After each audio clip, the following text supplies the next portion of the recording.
everyone of pretty much every age should be doing some sort of resistance exercise, even if that's body weight exercises, in order to offset this age-related decline in muscle contractile ability, muscle strength, etc., improve bone density. There's nothing good about getting frail and weak. Oh, that is huge. I've seen such a huge difference in the older generation, like former bodybuilders and athletes who took care of themselves, that didn't do too much drink or other things and destroyed their bodies.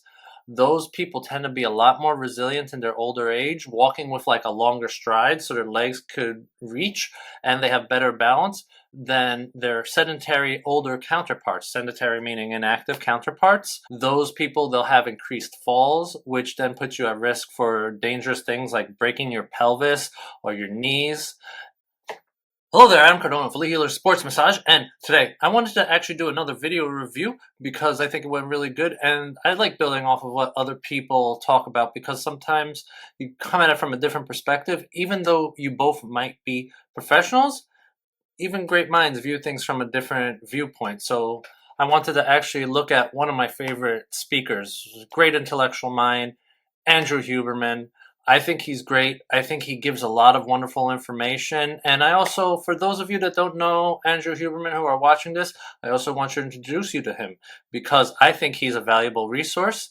And you can learn a lot from him and myself. And there's some overlap, but you can really learn a lot by tuning into a few great minds. And with that being said, I was looking at this video, and I'll bring it up with you in just a second. I was looking at this video to do this to increase muscle size and endurance. I think this is a really good video.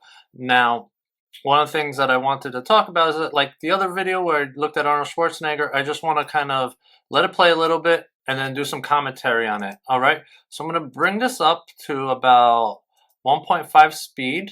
It's a 10-minute video, but I kind of want to make sure I don't waste your time. But I think 1.5 will be enough to understand it. So let's click it on, listen to a little bit, and then I want to get into this more. Stimuli for changing the way that muscle works and making muscles stronger, larger, or better in some way. You can nest this as a principle for yourself, which is if you want to get stronger, it's just a couple of key variables that I'll spell out for you. And if you do that, so when you hear the science of muscle and muscle hypertrophy, you might think, oh, well, I'm not interested in building muscle. But muscle does many critical things. It's important for movement. It's important for metabolism. The more muscle you have, and not just muscle size, but the quality of muscle, that's a real thing, the higher your metabolism is, and indeed the healthier you are. It turns out that jumping ability and ability to stand up quickly and to get up off the floor quickly is one of the most predictive markers of aging and biological aging. And no surprise, that is governed by the brain, the muscle. This is why sometimes when you see a person that has a lot of physical challenges, one of the things that like a physical therapist or a personal trainer, I've seen them do to with people, getting up off the chair with no weight, just kind of getting that basic function, making that brain to muscle connection a bit stronger, which I think is very important. And there was something you said a little bit earlier about muscle quality. So as you're developing your muscle more, it's going to definitely become more resilient and allow you to do more with that muscle. Connection. The whole reason for having a nervous system, the whole reason for having a brain is so that we can control our movements in very dedicated ways. That is one of the reasons, perhaps the predominant reason, why the human brain is so large. You might think, oh, it's so large for thinking and for creativity. No. When you look at the amount of real estate in the brain that's devoted to different aspects of life, it's mainly vision, our ability to see, and movement, our ability to engage in lots of different kinds of movement. Totally agree. As we move, this is why humans aren't designed to sit in their office chairs all day, because as we move, it's just like when we're in school. As we're doing these things that engage tasks, we make new neural connections in our brain.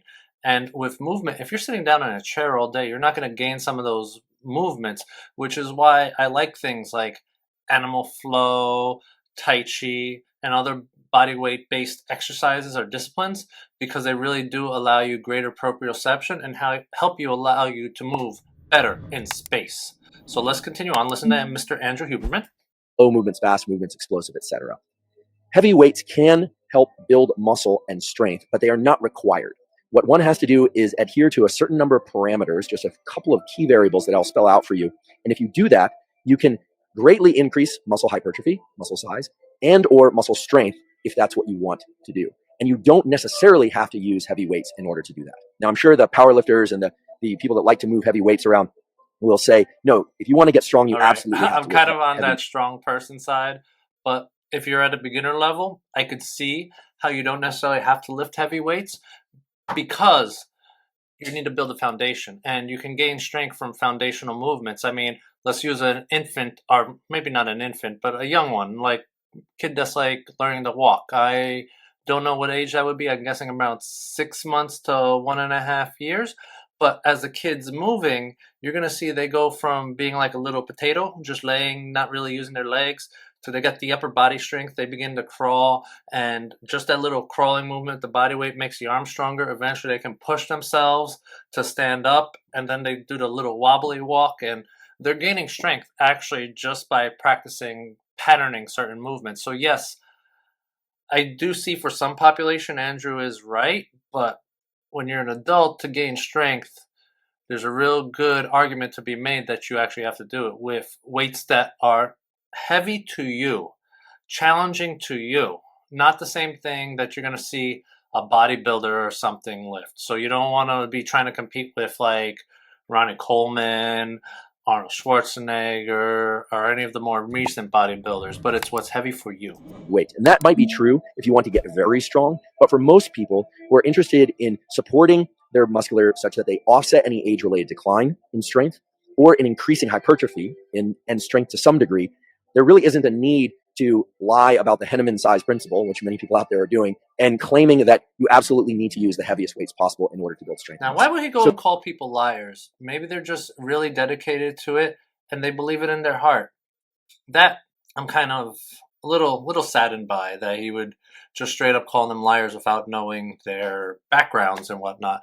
But hypertrophy, sure, it's not strength rep ranges. When you're doing strength rep ranges, you want them really low when you're trying to get stronger as an adult, which that's more like doing stuff like 4 to 6, 4 to 7 repetitions, really heavy. You're going to max out at the end, but hypertrophy is just on the other side of that rep range. Hypertrophy is what bodybuilders will use to increase the size and the volume of their muscles. So strength and hypertrophy are similar and very close in relation, like where one ends, the other begins, but you can still gain mass with hypertrophy. And hypertrophy is a rep range of 8 to about 12 reps, though I like to keep it 8, 9, and 10 repetitions only. I consider 12 personally more of like an endurance, but I'll get into that a bit more because you could also train your endurance muscular system, which is 12 and greater rep range.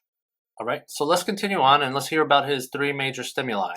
So there are 3 major stimuli for changing the way that muscle works and making muscles stronger, larger, or better in some way. And those are stress, tension, and damage. Those 3 things Agreed. Don't necessarily... Though sometimes people use them interchangeably. Like stress, like it's not just, the stress you get from your daily life that causes mental stress. There's physical stress, which is like when you exert yourself in training. And that stress is going to help you adapt because it's challenging. Then in the end, your muscle fibers will be damaged, but that's when you eat protein, you sleep well, you get sports massage, you stretch, and you begin to recover and grow those muscles back. Because really, the muscle growth is not made when you're strength training. That's where you're beating up the muscle. The growth is really made in the recovery portion, what you're doing after your session, your training session. All have to be present, but stress of some kind has to exist. Something has to be different in the way that the nerve communicates with the muscle and the way that the muscle contracts or performs that makes the muscle need to change. So this is very reminiscent of putting demands on the muscle. When you put demands on the muscle, it's the same thing like when you have to think. It's going to put demands on that area and it's going to cause it to adapt. But that's the only way we get better is by adapting to challenges. I mean, remember when you were in first grade and you couldn't really read? You had to adapt. You had to challenge yourself. You had to learn new words. Then you had to know how the words interacted with each other. And that's mental, but strength is very similar. To see in the brain. Something needs to happen. Certain chemicals need to be present. Certain processes need to happen, or else a tissue simply won't change itself. But if those processes and events do happen, then the tissue has essentially no option except but to change. But basically, along the length of the muscle, you have what's called myosin. And just think of myosin as it's kind of like a wire. It's like a bunch of beads and wires that extend across the muscle. I think that's the simplest way to describe it. And the myosin is surrounded by these little beads called actin. Now, I know, first off, a lot of you're coming to just learn about the muscle size, muscle strength, how to make strength gains. That's why I told you a little bit earlier about the hypertrophy thing, because I saw in the comments he really doesn't talk too much about hypertrophy. But when you're looking at the myosin and actin, it's really if you're getting like your personal trainer certification, you're in school learning exercise science, that's really where we're going to get down to the nitty gritty. It's just all about the muscle fiber contraction. I'll divide this up into timestamps. So if you don't want to hear that next little part about myosin and actin and how it fires, we'll skip ahead. I want to critique this. The way muscles get bigger is that basically the myosin gets thicker. It's a protein, right? And it gets thicker. So put this in your mind. If you're listening to this, or even if you're watching it on YouTube, the way to think about this whole actin myosin thing and muscles getting bigger is imagine that you're holding a bouquet of balloons, a bunch of balloons by their strings. Except you're not holding the strings all at their bottom. So the bouquet isn't nicely arranged. It's not like some balloons that are all up at the top and you're holding the strings down at the bottom. Imagine that one of the balloons is very close to your hand, another one is a little bit higher up. And so this bouquet is very disorganized. In other words, the strings extending out of your hand are all different lengths. And so the balloons are all over the place. That's essentially what myosin looks like in the muscle. And those strings are what we call the filaments. And then the myosin head is the balloon. When you stress a muscle properly, or you give it sufficient tension, or you damage the muscle just enough, there's an adaptive response that takes place where protein is synthesized, and it's a very specific protein. It's myosin. The myosin gets thicker. In other words, the balloons get bigger. So you see, myosin is what causes the muscle growth. You don't necessarily need to know that, but he does say one good part at the end. Protein. Your body needs protein to synthesize to build your muscle. If you're really trying to gain muscle and get bigger, you need to stay away from the carbohydrates as much as possible for you. Now, I mean, if you're going like animal-based or you're going full carnivore, you have nothing to worry about your protein intake. But for those of you that are not really regulating high protein amounts, if you really want to make changes to your body, you definitely need to take in proteins. I'll do a future video talking about protein intake and everything, but you need the protein as well as the rest and anything else you need to recover. So the way to think about muscle growth and the way to think about muscles getting stronger is that those balloons get bigger and the muscle gets thicker. Everybody has imbalances in how muscles can grow. And those imbalances that happen while muscles grow is why you need things like sports massage and stretching to help with proper muscle growth, because muscles, they gather all around the joints. If one's too strong on one side of the joint, it's going to really pull and cause damage to the other side of the joint. That strong muscle might be too strong for its own good. It might develop some knots, which you can't take away from stretching, because it's similar to how if you try to stretch a rubber band with the knots, the rubber band will stretch, not as long as if it didn't have the knot, but you're not going to take out the knot by stretching it. You need to manipulate it, get the knot out, and then it's going to stretch further. So that's why those imbalances, you have to take care of them. And if you're in New York, you need to take care of them. Make sure you schedule your treatment at EliteHealersSportsMassage.com, where myself or the team can help you out with that. How well muscles can grow, or how poorly or how challenging it is for their muscles to grow. Now, many people who are afraid of like getting too bulky, for instance, are afraid of lifting weights. But I think the research shows now that everyone of pretty much every age should be doing some sort of resistance exercise, even if that's body weight exercises, in order to offset this age-related decline in muscle contractile ability, muscle strength, etc., improve bone density. There's nothing good about getting frail and weak. Oh, that is huge. One of the main reasons, I mean, aside from just having a nice, well-developed body and being strong for things, one of my biggest concerns is as I go and get older in my 50s, 60s, 70s, I've seen such a huge difference in the older generation, like former bodybuilders and athletes who took care of themselves that didn't do too much drink or other things and destroyed their bodies. Those people tend to be a lot more resilient in their older age, walking with like a longer stride so their legs could reach, and they have better balance than their sedentary older counterparts. Sedentary meaning inactive counterparts. Those people, they'll have increased falls, which then puts you at risk for dangerous things like breaking your pelvis or your knees. And then outside of that, One of the other things is that you want to be old and you want to be resilient. And the only way that's done is by setting the foundation when you're just slightly younger. When you're slightly younger, if you set that foundation up properly, you're going to be able to just take care of yourself that much better. All right, so let's continue on. Over time. And people who invest the effort into doing resistance exercise of some kind, whether or not it's with bands or with weights or with body weight, really benefit tremendously at a whole body level, at a systemic level, as well as in terms of muscle strength. So you can nest this as a principle for yourself, which is if you want to get stronger, it's really about moving progressively greater load. Now, that's one thing. He talks about, as you see, one of the reasons I also did this critique video, because he's talking about it in theory, but doesn't talk about it practically. But yeah, you start wherever you are. One of the things you should really do is have basically a day where you're assessing yourself. Eric Cressy's a great mind, and he calls that the packing day, which I kind of like it because he looks at it like moving in one of his books, where you're setting all your standards. So you're writing down how strong your chest is by, what kind of weight you can push. You're taking care of each muscle group. You set that foundation, and then you start with a training program. You can start with a basic training program. You could work with a trainer. You can look up something like West Side Barbell. You could look at these different groups and begin to learn how to progress it with greater loads. I could talk about that in a future video, so make sure you subscribe to this channel if you do want to see that. I'll eventually get to that as well. So yeah, you progress it week over week. One of the things is you should be breaking your training cycles into about 6 to 8 week training cycles in something that's called periodization, something else I'm going to do a video about. And you just build off of each cycle. At the end of 6 weeks, you look to see if you're progressing, if you're moving along better, and then you reassess. You see where you can go further, maybe something you have to take back and do something remedial to improve the quality of what you're doing. But yeah, over time, you do that. You don't get to be strong with like a 225 bench just by walking into the gym for the first time and doing it, unless you're genetically gifted, because with every rule, there are exceptions. And I don't want to hear about the exception when I'm talking about the rule, meaning like the majority of people are experiencing that. Foods or increasing the amount of weight that you move. Whereas if you're specifically interested in generating hypertrophy, it's all about trying to generate those really hard, almost painful, localized contractions of muscle.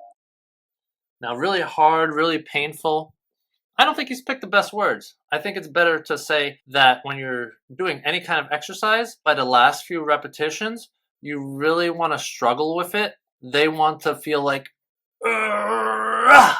and you manage to get it through. But once you're done with, like, let's say the 10th repetition, you're not going to be able to hit 11. So you stop, you take a break, and that's where you challenge yourself. You make sure that the muscle is challenged enough. It doesn't matter whether you're doing strength, hypertrophy, our endurance. By that last rep or two, you should really be feeling challenged, because if you're just like, and done, and I didn't feel anything, let's go on to the next thing, and you're talking well, that means you haven't challenged yourself enough. All right. Now, of course, how much weight you use in order to generate those contractions will also impact hypertrophy. But I think most people don't really understand the mind-muscle connection. It sounds like a great thing, but it's actually one of the things you want to avoid if your goal is simply to become more supple or to become stronger. You want to do the movements properly and safely, of course, but it's the opposite of hypertrophy. Yeah, so he's talking about proper form. One of the things you should do, especially if you're brand new, if you're brand new to working out, one of the safest things you can do, aside from working out with a trainer or a professional or even just a mentor that has better knowledge of exercising than you, is you should bring the weights down and not pantomime, because you'll still have some weight on you, but close to like pantomiming the movement. Because what you're doing is you're creating that mind-body connection, teaching your muscle how to fire. Because if you pattern off the firing movement just a little bit, the brain and nervous system build a connection into the muscle that's like, oh, we're supposed to move like this. But if you're pushing a ton of weight for the very first time, your body doesn't have time to learn the firing pattern before it's stressed, and then by the weight. And then if you stress it by the weight, that's when your form gets a little bit sloppy. So you need to build yourself up. And then you get into more difficult repetition ranges once you have the mind-body connection. Hypertrophy, where with hypertrophy, you're really trying to make that particular muscle, sometimes two muscles, do the majority, if not all the work. Whereas in moving force loads, in trying to... So one of the things that you want to do, and I'm pretty sure he's not going to be speaking about this, is you want to make sure that you're not doing your bicep curls, your tricep pushes, You don't want to be doing those things first. What you want to actually be doing is you want to do compound movements, because if you're just doing your bicep curls, and never do your bicep curls in the squat rack, I don't care at what point it's in the workout, that's a sin. So if you want to do a workout properly, you want to do multiple joints. So those are things like your bench press, your squat. Let's see, what else?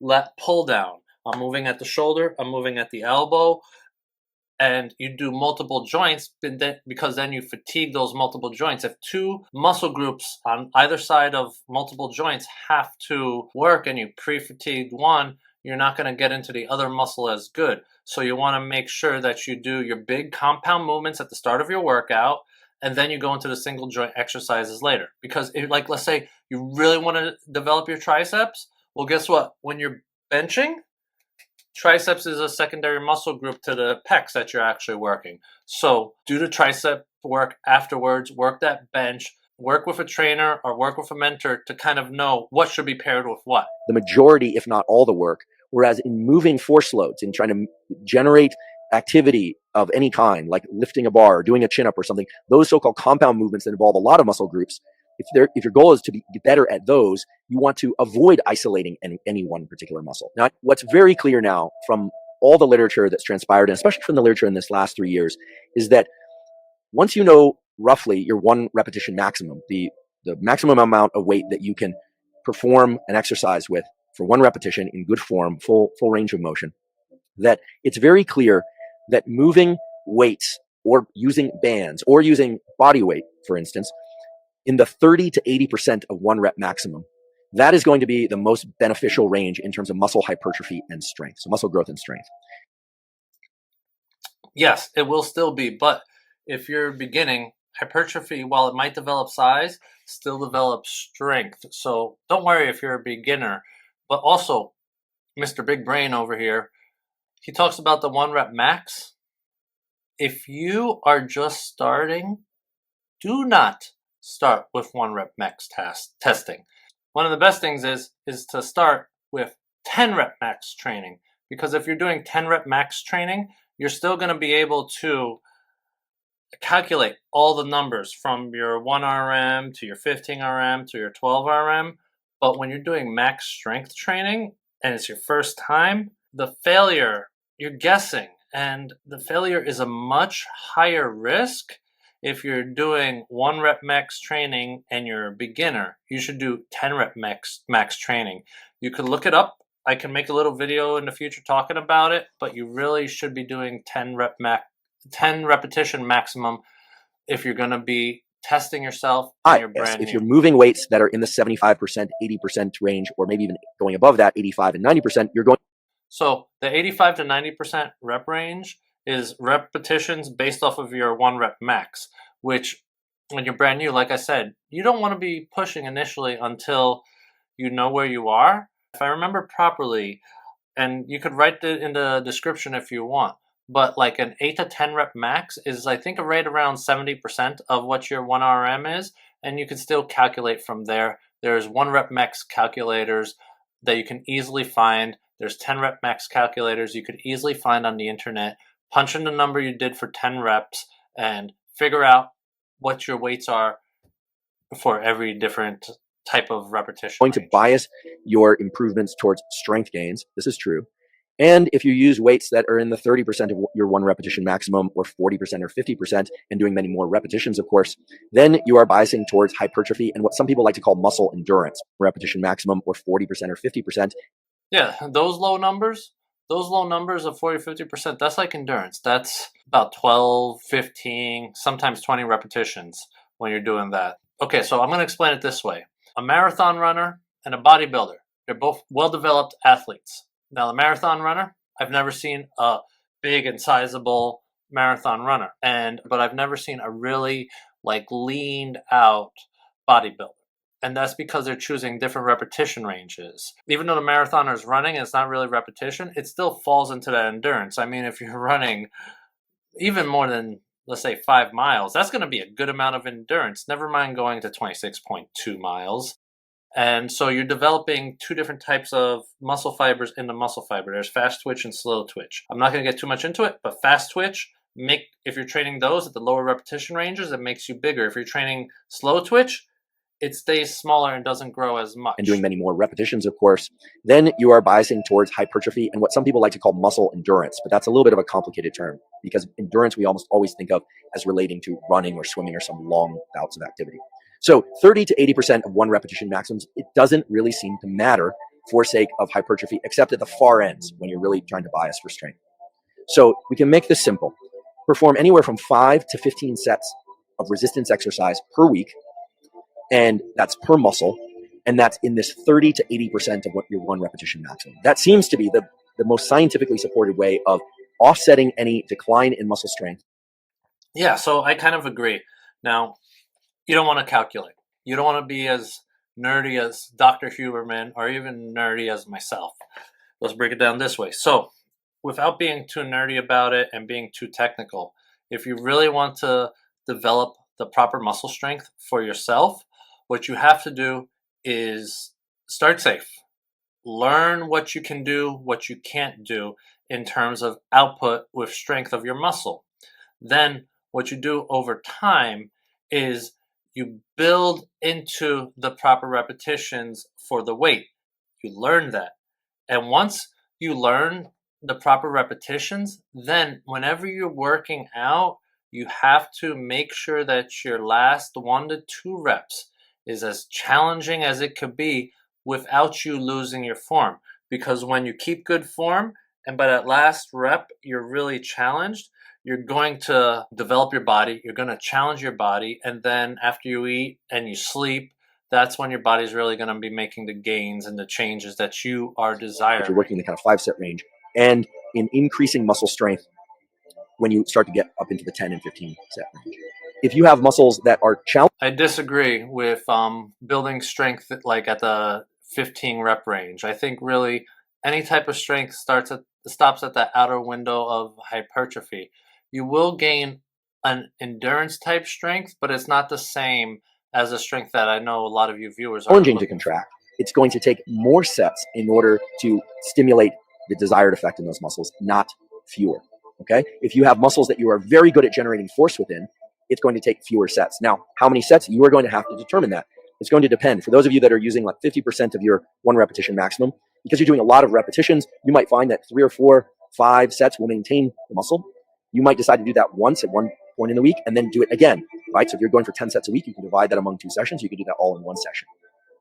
The data really show it doesn't matter.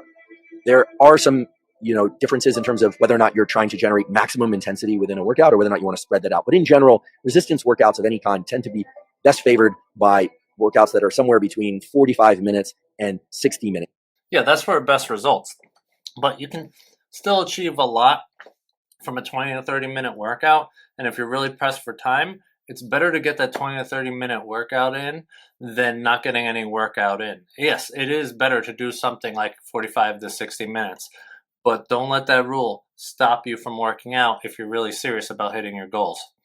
So overall, I did really like this video. I think that if you're looking for the specifics on how to get stronger, on how to develop your body, this video is more of a theory video. So with Dr. Huberman, you're going to have to be thinking about it. Like, okay, he's really good. I think what he's really good at is the more advanced stuff. Talking about like testosterone, talking about cryotherapy, talking about other things. But I think Mr. Huberman, he's not really made for the beginner. But that's because he's so, and I'm not saying it as an insult, but he's so freaking smart that he's almost lost the ability to talk down to the most basic level. So I will cover a few of those things. I'll go back and watch this video a little bit and make sure that I spend some time working on things so I could talk about what I said that I will make into future videos for you. So you make sure that you subscribe and like. Now you could either watch this video right here or you could watch this video right here to learn more about taking care of yourself. Thank you for watching, and I'll see you in the next video.